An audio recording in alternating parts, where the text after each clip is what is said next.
Video பார்க்குற எல்லாருக்கும் வணக்கம் நண்பா. நீங்கள் ரெஸ்லிங் பார்க்குறீங்க, அதுவும் ஓஜி ஃபேன்ஸுக்கு நான் இப்போ சொல்கிற செய்தி ரொம்பவே சந்தோஷமான செய்தியாக இருக்கும். ஏன்னா அந்தளவுக்கு ஒரு பிக்கஸ்டான ஹாப்பி நியூஸோட தான் நான் உங்களுக்கு வந்திருக்கேன். இதை தவிர்த்து ட்ரூ மக்கின்டையர் WWE போயிட்டார்ல, அதுக்கான காரணமும் and more updates, new champion இன்னைக்கு WWE இருக்கிறாரு, அதெல்லாம் பற்றி இன்றைக்கி வீடியோ பார்க்கலாம். மறக்காமல் சேனலுக்கு ஃபஸ்ட் டைம் வச்சுக்கோங்க, சப்ஸ்கிரைப் பண்ணிக்கோங்க, பெல் ஐக்கானை கிளிக் பண்ண மூலிமா தினமும் ரெஸ்லிங் செய்யலை தமிழ் மொழியில் தெரிஞ்சுக்கோங்க. முதலாவது நான் எதை பற்றி சொல்ல போகிறேன் அப்படின்னு கேட்டிங்கன்னா, நம்ம ட்ரூ மக்கின்டையரை பற்றி தான். சமீபத்தில் WWE ட்ரூ மக்கின்டையரை ரிலீஸ் பண்ணிட்டாங்க அப்படிங்கிற செய்தி நீங்கள் நிறைய பேர் கேள்விப்பட்ட செய்தி தான். இப்போ ட்ரூ மக்கின்டையரை ரிலீஸ் பண்ணதுக்கான காரணம் என்ன அப்படிங்கிறது நமக்கு தெரிஞ்சிருச்சு. ட்ரூ மக்கின்டையர் உண்மையிலேயே பார்த்தீங்கன்னா ரெஃப்ரி அட்டாக் பண்ணதுனாலையோ அல்லது ஸ்டோரிக்காகலாம் அவர் ரிலீஸ் பண்ணலையாம். ட்ரூ மக்கின்டையர் ஒரு ஹாலிவுட் மூவியில் கமிட் ஆகிட்டாருங்க.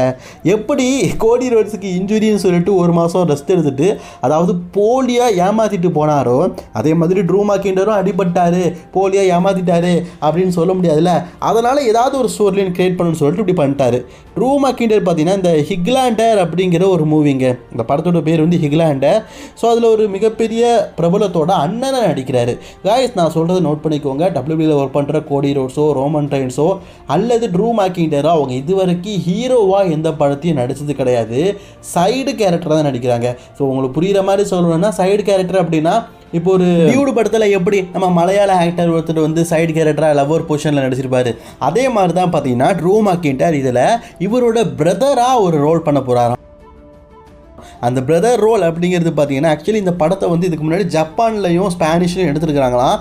அதோட ரீமேக்கை தான் அமெரிக்காவில் எடுக்க போகிறாங்க. அதில் இப்போ நான் சைடில் காட்டுறேன் பார்த்தீங்களா, இந்த கேரக்டரில் தான் ட்ரூ மக்கின்டையர் நடிக்க போகிறாராம். WWE இருக்கிற முழுமையான ரெஸ்லிங் பண்ணுற ரெஸ்லர்ஸ் எனக்கு தெரிஞ்சு யாரும் ஃபுல் படம் நடித்ததில்லை. ஈவன் ரோமன் ரெயின்ஸ் கூட பார்த்தீங்கன்னா இப்போ ஃபைட் கிளப் அப்படிங்கிற ஒரு படம் நடிக்கிறாருல்ல, அந்த படத்தில் அவர் ஒரு சைடு கேரக்டரில் தான் நடிக்கிறாரு. கோடி ரோட்ஸும் சைடு கேரக்டர் தான் நடிக்கிறாரு. அந்த படம் 1.5 வருஷம் ஷூட்டிங் எடுக்கிறாங்க. அப்போ 1.5 வருஷத்தில் இவர் 1 மாதத்தில் நடித்து முடிச்சுட்டாரா கேட்டிங்கன்னா, இல்லை, அவரோட போர்ஷனை மட்டும் தான் நடித்து முடிச்சிருக்காரு. அதே மாதிரி தான் கைஸ், WWE இருக்கிற நிறைய ரெஸ்லர்ஸ் சைடு கேரக்டர் தான் நடிக்கிறாங்க. அப்போ முழுமையாக நடித்தது யாருமே கிடையாதான்னு கேட்டிங்கன்னா, எஸ் ஜான்சனா ஃபுல் படத்துலேயே நடிச்சிருக்கிறாரு. அவர் WWE விட்டு அதனால தான் முழுசாக போனார். ராக் ஃபுல் படம் நடிச்சிருக்காரு, அதனால தான் WWE விட்டு போனார். சரிங்களா? ட்ரூ மக்கின்டையர் இந்த படத்தில் ஒரு சப்போர்ட்டிங் கேரக்டர் நடிக்க போகிறாராம். அதுக்கு 1 மாதம் தேவைப்படுது அப்படிங்கிறதுனால இப்படி சஸ்பெண்ட் ஆகிட்டாரு அப்படிங்கிற ஒரு பொய்யான செய்தியை WWE கிளப்பியிருக்கிறாங்க. நீங்கள் ஒரு WWE ஃபேனுங்க, நான் உங்கள்கிட்ட ஒரு விஷயம் கேட்குறேன். இந்த வீடியோ பார்க்கறதுல யாரெல்லாம் ஒரு 30 வயசு, 35 வயசு, ஈவன் ஒரு 25 வயசு அப்படிங்கிறத கமெண்ட் பண்ணிக்கோங்க. அவங்களுக்கு மட்டும்தான் நான் சொல்கிற விஷயம் அபூர்வமாக இருக்கும். நான்லாம் ஸ்கூல் படிக்கும்போதுங்க, அதாவது ஒரு 5ஆம் கிளாஸ் 6ஆம் கிளாஸ் படிக்கும்போது தெருமுனையில் ஒரு கடை இருக்கும், அதுதான் கம்ப்யூட்டர் சென்டர் கடை. அங்கே இந்த WWE வீடியோ கேம் விளையாடுறதுக்கு 1 மணி நேரத்துக்கு 30 ரூபா. அந்த தருணம்லாம் பெரிய விஷயம். இந்த 2K கேம்லாம் கிடையாது. அப்போ அந்த ஸ்மாக் டவுன் ஸ்பிளாஷ் அப்லாம் இருக்கும், அது நல்லாயிருக்கும். ஸோ அதுக்கப்புறமா அந்த கேசட் போட்டு விளையாடினது. அதுக்கப்புறம் தான் 2Kலாம் 2K 2013க்கு அப்புறமா அந்த 2K கேம் விளையாடணும் அப்படிங்கிறது எனக்கு ஆசை. பட் ஆனால் எங்கள் வீட்டிலலாம் அந்த டைம்லலாம் LED கிடையாது. இப்போ LED வந்துருச்சு.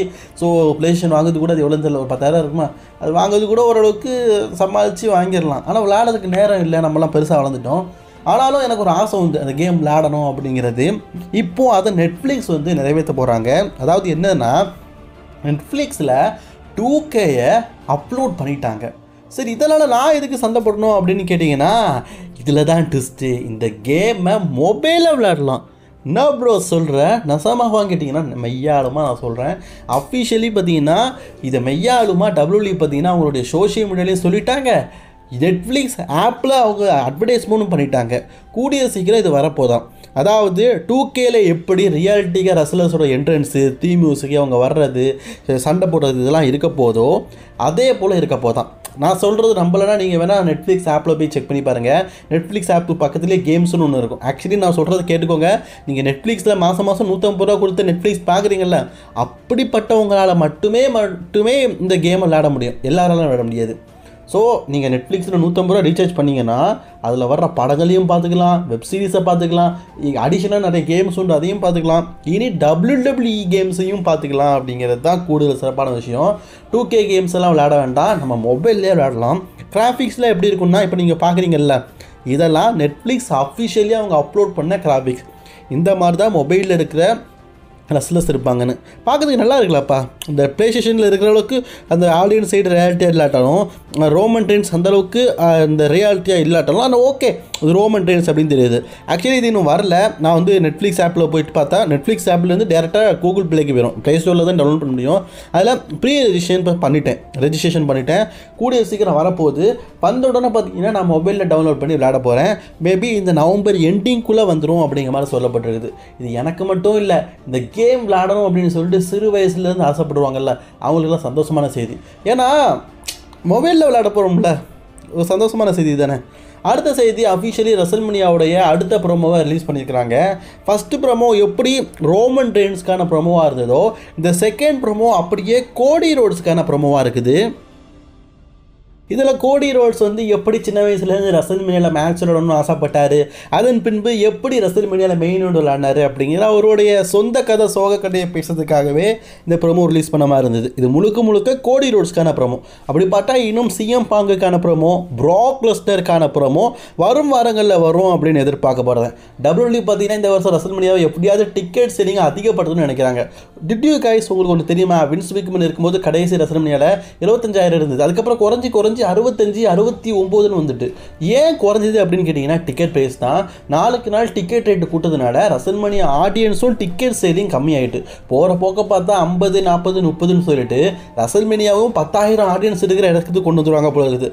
காசு சம்பாதிக்கிறது நியாயமான விஷயம் தான். அதுக்குன்னு சொல்லிட்டு இப்படி ஓவர் ரேட்டாக எதுக்கு WWE இந்த அளவுக்கு டிக்கெட்டை விற்கிறாங்கன்னு தெரியல. கேட்டால் நாங்கள் காம்போ டிக்கெட்டு 2 நாள் ஷோ நடத்துகிறோம்ல, சாப்பாடு ஓசியில் தரோம்ல அப்படிங்கிற மாதிரிலாம் சொல்கிறானுங்க. அதெல்லாம் வேண்டாம். நியாயமான டிக்கெட் ரேட்டில் இந்த WWE பார்த்தீங்கன்னா 2022 டிக்கெட் விற்றாங்கல்ல, அதுக்கும் 2025க்கும் எந்த அளவுக்கு டிஃப்ரென்ஸ் தெரியுமா? ஒரு ஆள் 2025 பார்க்குறாங்கன்னா 2022 இந்த அமௌண்ட்டை வச்சு 6 பேர் பார்க்கலாமா. 6 பேர் பார்க்குற அமௌண்ட்டை இவ்வளோ வருஷத்தில் ஏற்றிருக்கிறாங்க. இப்போ என்னத்தை சொல்ல, எல் கிராண்டோ அமெரிக்கானோ ஸ்பீட் சாம்பியனாக இருக்கிறாரு. அவர் சாம்பியன் ஆனதுக்கப்புறமா சாம்பியன்ஷிப்பை டிஃபெண்ட் பண்ணலை, அவங்களுக்கு தெரிஞ்ச விஷயம் தான். இன்றைக்கி NXTயில் பார்த்தீங்கன்னா அவருடைய எல் கிராண்டோ அமெரிக்கானோடைய சாம்பியன்ஷிப்பை டிஃபெண்ட் பண்ணார். ஆக்சுவலி வின் பண்ணது ஜாட் கேபிள். இப்போ எல் கிராண்டோ அமெரிக்காவாக இருக்குது லுட்விக் கேசர் தான் சாம்பியன்ஷிப்போட பார்த்தீங்கன்னா இன்றைக்கி டிஃபெண்ட் பண்ணார். ஸோ நீண்ட நாட்களாகவே ஒரு சாம்பியன் இருக்கார். கிட்டத்தட்ட ஒரு 200 நாளுக்கு மேலேயே பார்த்தீங்கன்னா எல் கிராண்டோ அமெரிக்கான சாம்பியனாக இருக்கிறாரு. சாம்பியன்ஷிப்பை தான் வெளிப்படையாக அதிகமாக காட்டலை. ஸோ அந்த சாம்பியன்ஷிப்பை அஃபிஷியலி பார்த்தீங்கன்னா இன்றைக்கி வந்து அவர் தோற்று போயிட்டார். நியூ சாம்பியனாக பார்த்தீங்கன்னா NXT super star jasper win பண்ணியிருக்காரு. இதையும் WWE அஃபிஷியலாக சொல்லியிருக்கிறாங்க. எனிஒன் யாராவது NXT பார்க்குறேன்னா பாருங்கள், NXT நல்லா இருக்குது. ரிவ்யூலாம் போட சொல்லாதீங்கப்பா, போட்டால் யாரும் பார்க்க மாட்டேங்கிறீங்க. ஓகே, இன்றைக்கான ரெஸ்லிங் செய்கிறோடு தான் பிடிச்சிருந்து லைக் ஷேர் கமெண்ட் பண்ணிக்கோங்க. மோர் வீடியோஸ் பார்க்குறதுக்கு சேனலை சப்ஸ்கிரைப் பண்ணிக்கோங்க.